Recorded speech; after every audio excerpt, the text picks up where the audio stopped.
Welcome to Green Office Partner Training. I'm going to show you how you can go and see the completed jobs, as well as if you've sent a secure print job that you do not want to print until you release it. I'm going to show you where you can find that.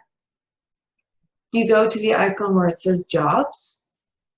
You simply click on it.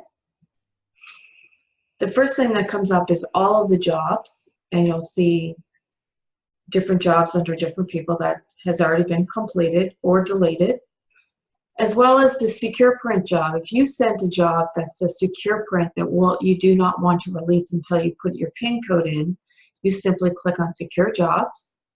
You'll see there's my folder. I click on it, I enter my password, I hit OK. Now I have the option of deleting all if I have multiple jobs in there, or I can simply print all.